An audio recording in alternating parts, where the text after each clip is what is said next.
자, 조인트 벤처 프로젝트 파이낸싱인데, 자, 이 프로젝트 파이낸싱부터 한번 볼까요? 자, 시험 문제 최근 2년 연속도 출제를 또 했던 용어죠. 자, 프로젝트 우리가 파이낸싱. 자, 파이낸싱은 금융으로 번역하죠. 그래서 이 프로젝트 파이낸싱은 프로젝트 금융이라고 하고요. 약어로 우리 PF라고 또 뉴스나 신문에 보면 뭐 PF를 많이 하는데 이 PF라고 하죠. 자, 그러면 이 프로젝트 파이낸싱은 중요한 것은 부동산을 담보로 해서 금융기관으로부터 대출받는 방식이 아니다. 부동산을 담보로 하여 금융기관으로부터 대출받는 방식이 아니라는 것. 우선 하나 기억을 해둬야 되고요. 이 사업주. 자, 사업주가 우리 개발 사업을 하려고 하는데 이미 대출받은 돈이 있어서 더 이상 대출이 안 돼요. 근데 그 사업은 하고 싶다. 그때 이 PF가 필요하는데, 자, 여러분 미국에서는 유전 개발 사업에서 처음 이 용어가 나왔어요. 유전 개발 사업, 고속도로 개발 사업, 고속정철 개발 사업, 항만 개발 사업 이런 내용인데 이 특정 프로젝트 개발 사업입니다. 그러면 특정 프로젝트 개발 사업을 하는데 문제는 이 개발 사업에 돈이 많이 들어가는 거예요. 대규모 자금이 소요돼요. 특정 프로젝트 개발 사업을 하는데 대규모 자금이 소요되고 또 공사 기간도 오래 걸려요. 대규모 자금이 소용되고 공사 기간도 장기간 소요되는 특정 프로젝트 개발 사업을 하고자 해요.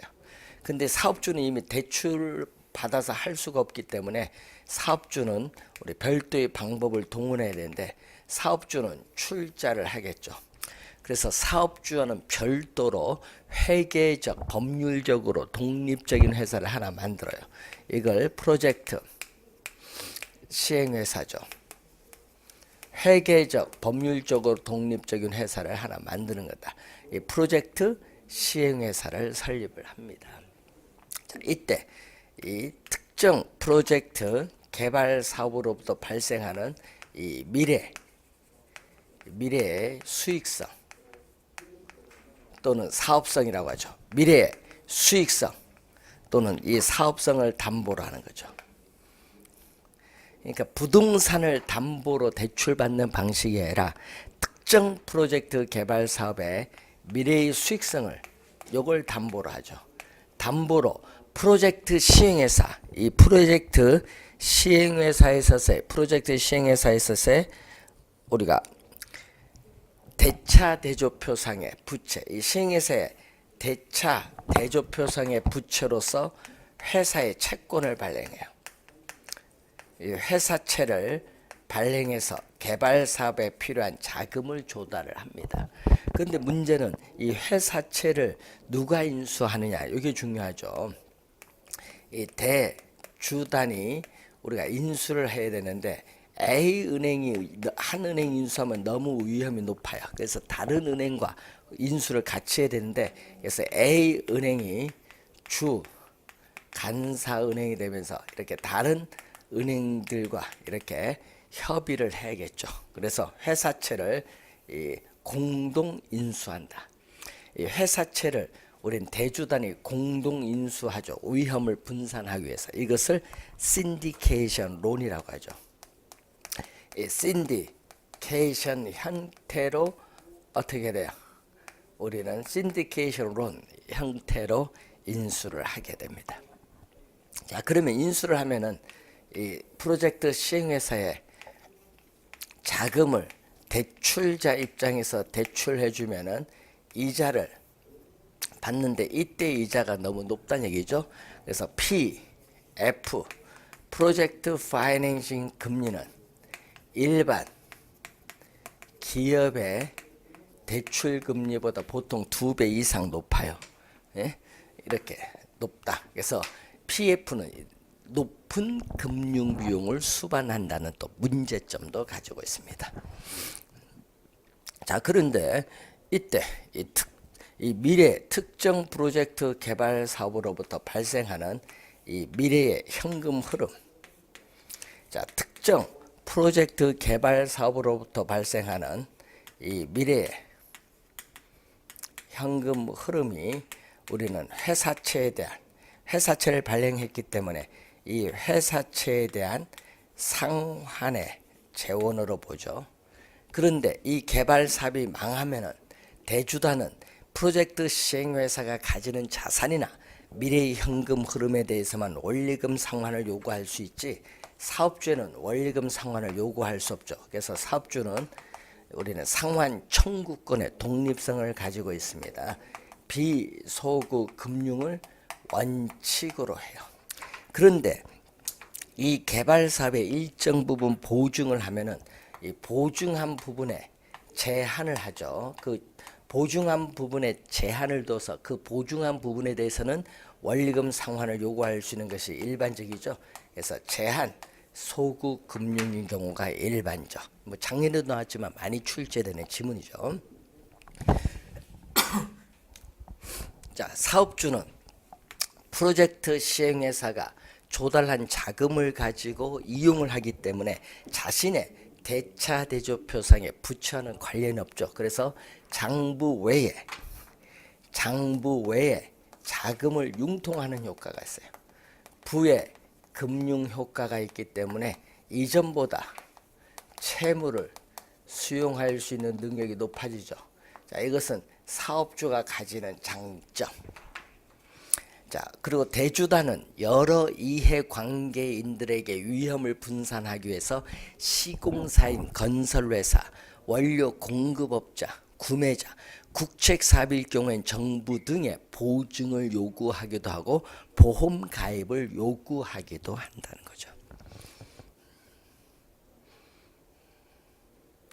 자, 그리고 자금은 누가 관리하느냐? 우리는 프로젝트 시행회사가 대출받은 금액을 관리하는 것이 아니라 별도의 계정을 둬요. 이 대주단은 별도의 계정을 두는 건데 에스크로우라고 해. 에스크로우 계정을 두는데 에스크로우 계정을 우리는 위탁관리 계좌라고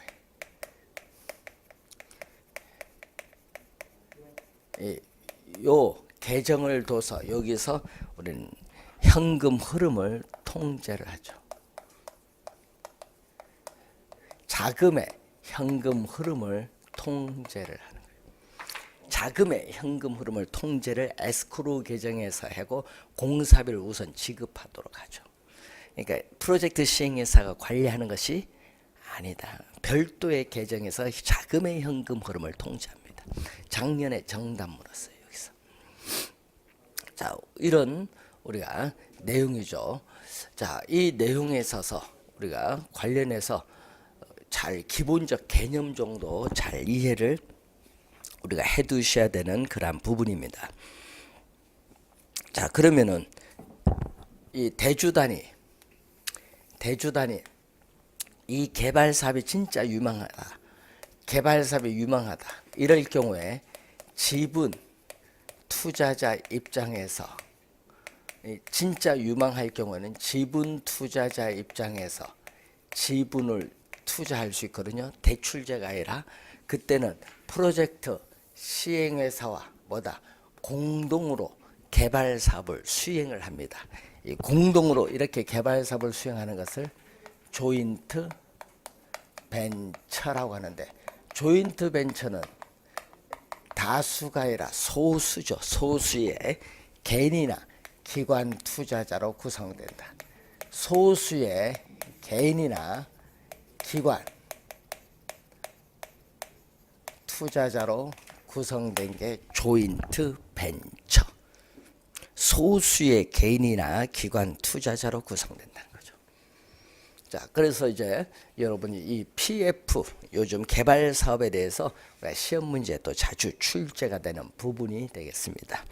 자, 그리고 420페이지에 부동산 펀드, 이 자본시장과 금융투자업에 관한 법률에 의해서 나타나는 우리가 부동산 펀드인데, 자, 위에서 세 번째 보시면은 자산운용회사가 투자자로부터 자금 등을 모아서 부동산 투자나 부동산 관련 대출 방법으로 운영하고 그 결과를 투자자에게 배당의 형식으로 귀속시키는 간접 투자 상품입니다. 간접 투자 상품이라고. 직접 투자가 아니라 간접 투자 상품이라는 걸 항상 염두에 둬야 됩니다. 리츠도 간접 투자 상품이다. 이렇게 보시면 되겠습니다.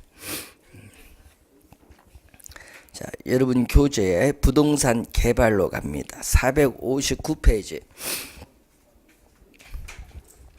자, 459페이지 부동산 개발을 보면은 자, 부동산 개발의 의의가 나오죠. 자, 부동산은 3차원의 공간이기 때문에 부동산 개발은 공간 개발입니다. 자, 인간에게 레저 공간, 쇼핑 공간 등을 제공하는 것을 목적으로 토지를 개량하는 활동을 부동산 개발이라고 하는데, 자, 월포드라는 학자는 토지의 개량물을 생산하기 위한 토지, 노동, 자본, 기업가적 능력의 결합 과정을 우리는 부동산 개발이라고 합니다. 또 부동산 개발은 사회적 수요와 환경의 변화에 따르는 토지의 최유효 이용을 위한 시장 적응 과정을 부동산 개발이라고도 하죠. 부동산 개발에 여러 가지 개념이 나오고 있습니다. 자, 그러면은 이 부동산 개발을 우리가 보는데 개발의 주체를 보시면은 자, 부동산 개발의 주체는 국가, 지방자치단체, 공사 부문에 의한 개발은 공공개발 주체입니다. 민간 개발 주체는 이 건설 사업자라든지 또는 개인이라든지 토지 소유자 조합은 민간 개발 주체죠. 자, 그러면 공공 개발 주체는 인허가를 담당하고 민간 개발 주체는 개발 사업에 필요한 자금을 동원해서 개발하는 방식이 바로 제3섹터죠. 제3섹터. 자, 이런 용어들을 한번 확인해 보시기 바라고요. 자, 부동산 개발의 과정이 나오죠. 자, 월포드는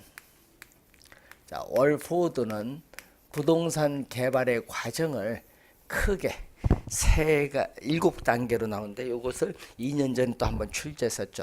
자, 부동산 개발에 있어서의 과정. 자, 월포드는 부동산에 있어서의 개발 과정에 있어서 7단계로 나눴다. 자, 개발 과정에 있어서의 7단계로 나눴다는 거죠. 자, 개발 과정 7단계를 보면은 우선 어떤 단계? 처음에 구상, 아이디어 단계. 어떠한 형태의 개발을 할 거냐? 또 개발된 공간을 어디에 배치할 것인가? 구상 단계가 들어오면은 예비적, 타당성 분석 단계.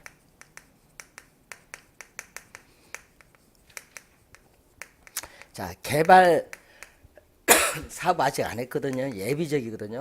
개발 사업을 한다고 예상할 경우에 그 개발 사업으로부터 미래에 예상되는 현금 수입과 현금 지출을 우리는 가지고 사전에 미리 수익성이 있나 없냐 계략적으로 계산해서 검토해보는 단계죠. 자, 시험에 또 많이 출제하는데 항상 미래에 예상되는 현금 수입과 현금 지출을 정밀하게 분석하는 것이 아니라 뭘로 분석한다? 예? 계략적으로 우리는 계산을 해서 사전에 수익이 있느냐 없느냐 미리 검토해 보는 단계. 시험에 계략적이란 말이 꼭 출제를 잘 하죠. 자, 예비적 타당성 분석 단계 많이 나오고, 세 번째는 타당성이 있다. 사전에 미리 수익성을 검토해 보는데 타당성이 있으면은 개발 사업을 해야 돼요. 그러면 하려면 땅이 있어야 되지. 개발 사업 하려면. 그럼 적정한 부지를 모색하고 확보하는 단계를 부지 뭐라고 하죠? 매입 단계 또는 부지 구입 단계죠. 부지 매입 단계 또는 부지 구입 단계가 세 번째입니다. 네 번째는 이제 부지를 매입을 하면은 이제 타당성을 실제 분석해야 돼요. 부지를 매입을 했으니까 부지의 모양, 지역 지구재, 접근성 이런 거 하는 기술적 타당성 분석. 그리고 개발 사업을 하는데 지역지구제의 제한이 있느냐? 법률적 타당성 분석. 개발 사업에 드는 비용과 수입 비교하는 경제적 타당성 분석이 있는데 이 세 가지 타당성 분석 중에서도 뭐가 가장 중요하다? 경제적 타당성 분석이 가장 중요하다. 왜? 물리적으로 타당성이 있고 법률적으로 타당성이 있다 하더라도 경제적으로 수입보다 비용이 많이 들면은 개발 사업을 채택하기가 곤란해요. 그렇기 때문에 경제적 타당성 분석이 가장 중요하다. 자, 경제적 타당성 분석이 가장 중요하다. 자, 그래서 이 개발 사업에 관련해서 개발 사업의 타당성 분석의 결과, 자, 여러분 개발 사업의 타당성 분석의 결과가 비록 동일하다고 할지라도 개발업자에 따라서는 그 개발 사업을 채택할 수도 있고 그렇지 않을 수도 있다. 왜냐하면은 그 개발 사업에 대해서 개발업자가 요구하는 수익률이 다를 수 있기 때문에 그 개발 사업에 대한 타당성이 있다 없다 말하기가 곤란하다는 그런 내용이 되겠죠. 자, 타당성 분석 단계를 지나서는 다섯 번째는 우리는 자금을 조달하는 금융 단계. 자, 여러분이 금융에서 배우셨던 저당대부, 건축대부가 있죠.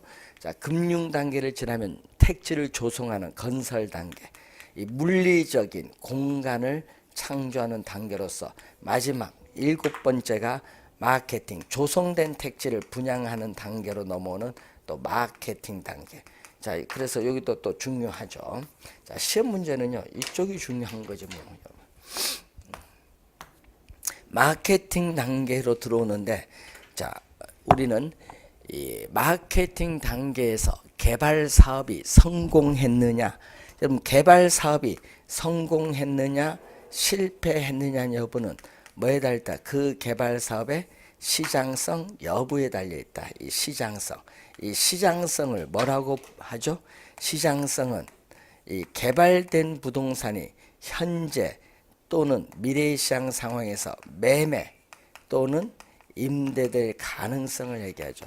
매매 또는 임대될 가능성, 임대될 수 있는 능력이 있느냐, 이게 중요합니다. 매매 임대될 수 있는 능력이 있으면 그 개발 사업은 성공, 매매 임대될 수 있는 능력이 없으면 그 개발 사업은 실패, 시장성 여부에 달려 있는 거예요. 그래서 우리는 개발 사업의 초기의 동그라미, 개발 사업 초기 단계에서부터 부동산 임대 활동이 이루어지는 것이 바람직합니다. 왜?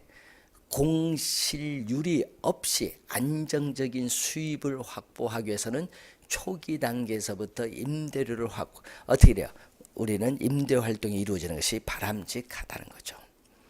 자, 우리 관련해서 요 순서 2번 출제했는데 요 예비적 타당성도 한 3번 냈어요. 요거 시험 문제 요 3가지가 많이 출제하는 부분 잘 정리를 해 두셔야 됩니다. 자, 여러분 교재 462페이지 보시면은 부동산 개발의 위험과 타당성 분석인데, 자, 월포드는, 자, 여러분 또 시험 문제 또 올해 주의해야 됩니다. 올해 또 출제 예상되는 게 위험이죠. 자, 시험에 작년에 법적 위험이 나왔죠.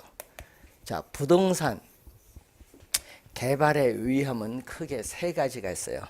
자, 부동산 개발의 위험은 크게 3가지가 있는데, 자, 부동산 개발은 미래의 불확실성으로 인해서 위험이라는 요소가 항상 내포되고 있어요. 자, 그 중에서도 우리는 법적 위험 또는 법률적 위험, 시장 위험, 비용 위험이 있죠.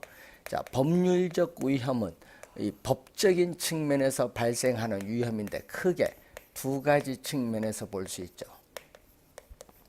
공법적 측면과 무슨 측면? 사법적 측면.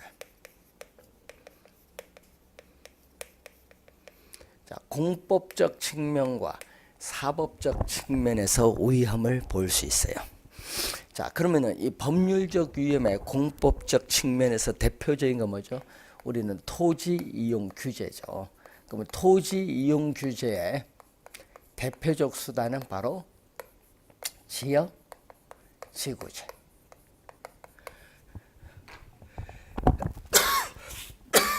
용도 지역 지구의 변경 가능성이 있느냐, 이런 게 상당히 중요하죠. 토지용 규제. 그리고 이 사법적 측면에서는 특히 소유권 관계를 또 봐야겠죠. 소유권 관계라든지 이 개발 사업에 대한 또 무슨 것, 주민의 뭐 민원, 이런 것은 법률적 측면에서 발생하는 위험입니다. 자, 그럼 작년에 또 출제고 23회 작년 출제한 지문이 있거든요. 요걸 출제했거든요. 이 사전에 이미 토지 이용 계획이 확정된 토지를 매입을 하는 것이 법률적 위험을 최소화시켜준다. 이것을 두 번 출제했어요. 23회 작년 27회 나와 있죠. 어디 있는지 모르죠. 우에서 네 번째. 우에서 네 번째 나와요.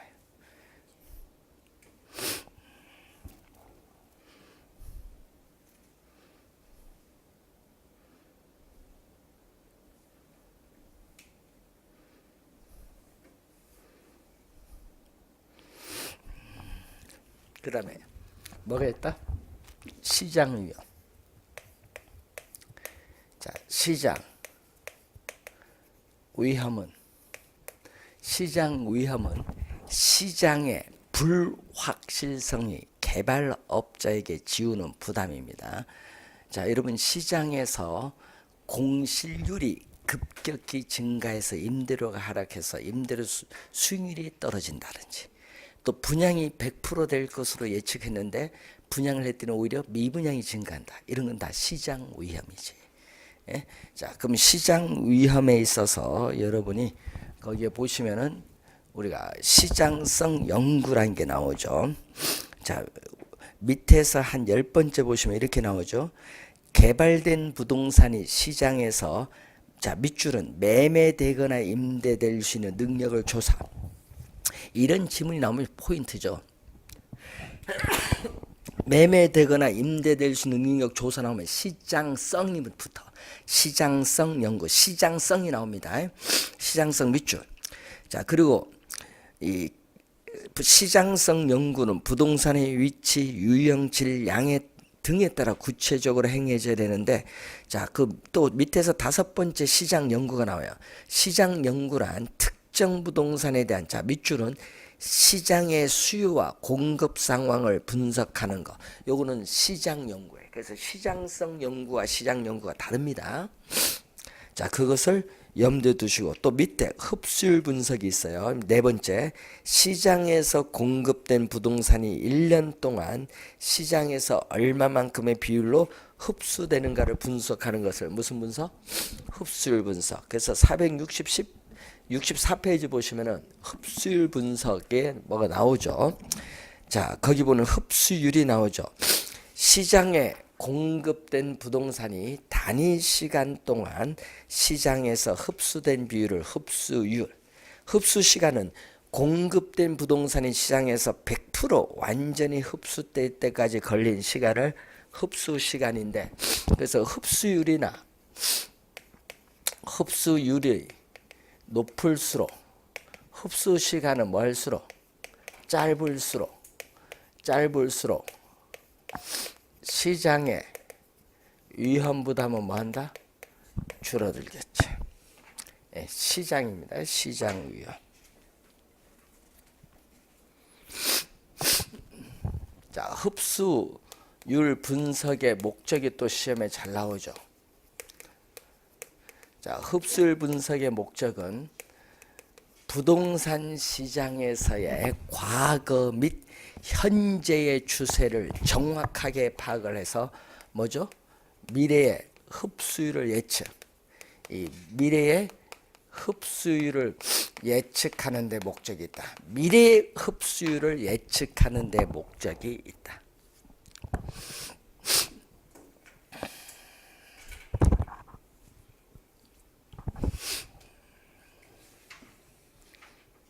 자, 그래서 이런 그림도 하나 있죠. 완공률 100%로 갈수록 매수자가 부담하는 위험과 가치는 어떻게 되냐.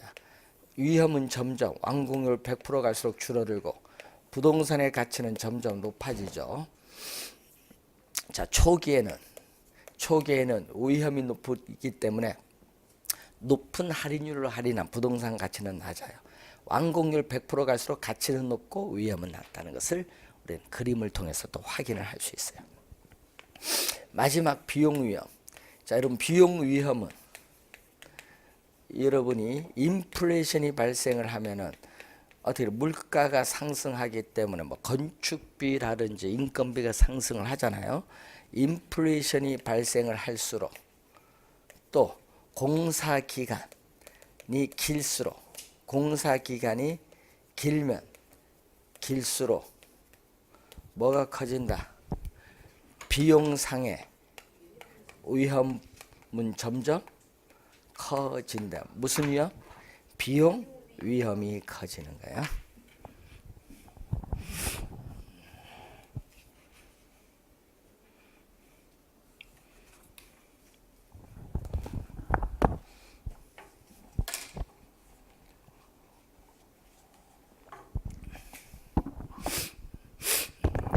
자, 여러분 교재 위험 한번 봤고요. 자, 그러면은 465페이지에 부동산 개발의 타당성 분석이 나오는데, 이 타당성 분석은 우선은 시장 분석과 경제성 분석을 배워야 되는데, 자, 그 내용이 469페이지 보시면은 부동산 분석의 유형과 계층 체계가 나오죠. 자, 그래서 또 시험 문제에 또 출제를 또 월포드가 또 하는 게 있죠. 이 부동산 개발의 타당성 분석. 자, 여러분 월포드는 매년 출제를 하거든요. 잘 봐야 되는데, 자, 부동산 개발의 타당성 분석에 있어서 부동산 분석의 체계와 유형을 보면 제일 먼저 뭐가 나오죠? 지역 경제 분석. 자, 지역 경제 분석은 어떤 내용? 분석 대상 지역.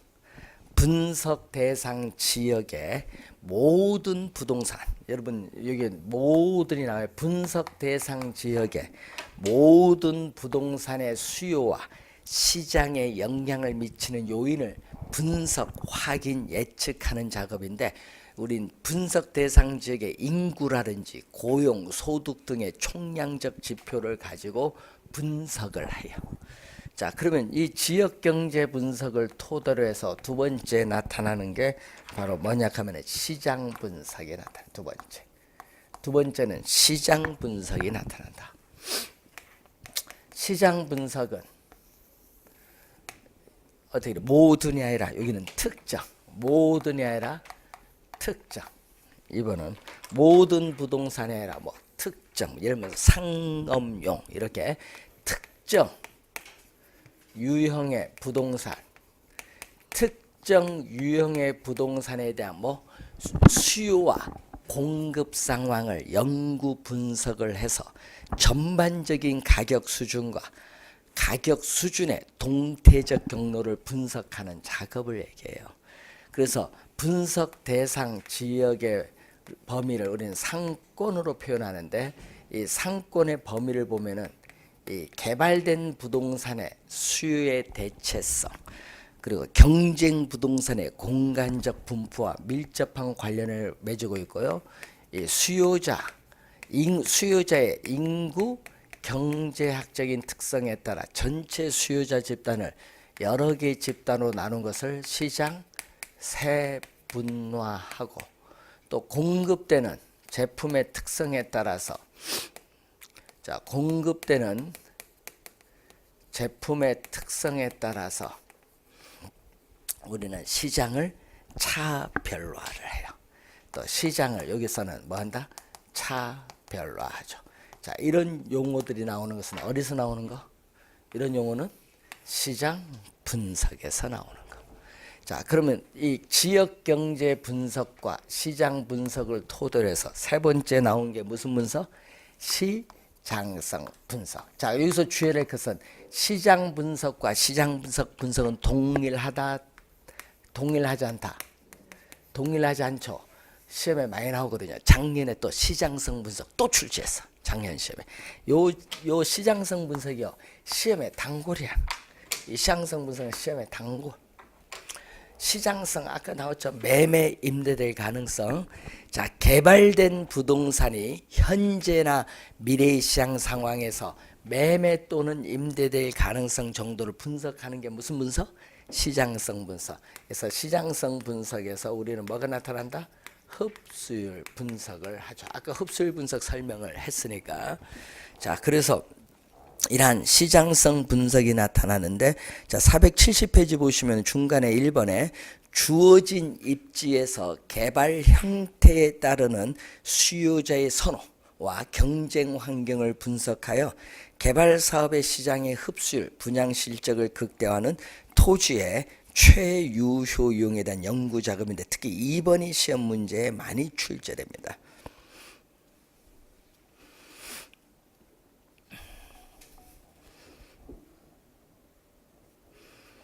자, 그리고 네 번째는 타당성 분석. 여러분, 특정 개발 사업이 성공적으로 수행될 수 있을지 여부를 분석하는데, 이때 성공적이라는 것은 투자자들의, 특정의 개발 사업이 투자자들의 자금을 끌어들일 만한 충분한 수익이 있는지 여부를 분석하는데, 뭐를 기준해서 분석하죠? 여기는 세후 현금 수지를 기준해서 분석을 하겠죠.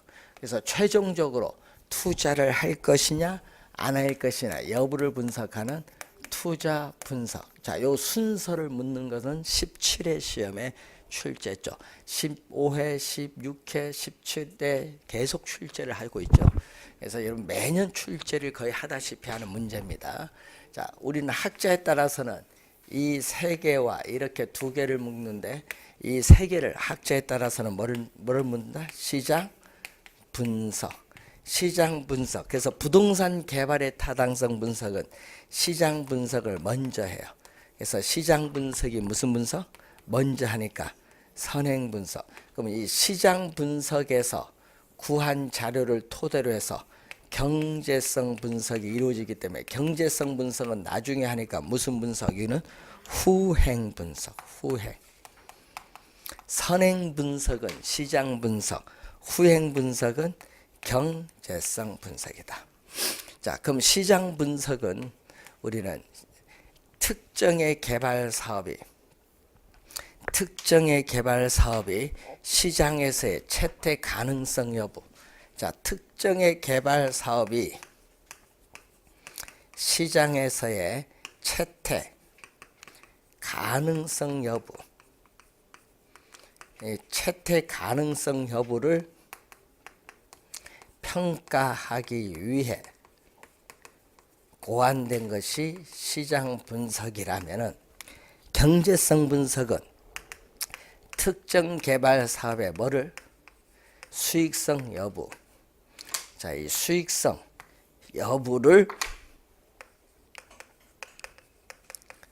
평가하기 위해 고안된 것. 수익성이 있으면 개발 사업 채택, 수익성이 없으면 개발 사업 기각을 하기 때문에 최종적인 개발 사업에 대한 투자 여부를 결정하는 것은 경제성 분석이죠. 그래서 경제성 분석은 개발업자의 결정에 초점. 자, 여기서는 개발업자의 결정에 초점을 둔 연구고, 시장 분석은 개발 사업의 시장, 여기는 개발 사업의 시장에 초점을 둔 것, 초점을 둔 연구를 말합니다. 자, 이 내용이 우리가 나와 있고, 자, 여러분 교재에 있어서 우선 468페이지에 시장 분석과 중간에 경제성 분석의 관계가 나오죠. 부동산 개발의 타당성 분석은 먼저 시장 분석부터 먼저 시작하고 다음에는 경제성 분석을 실시합니다.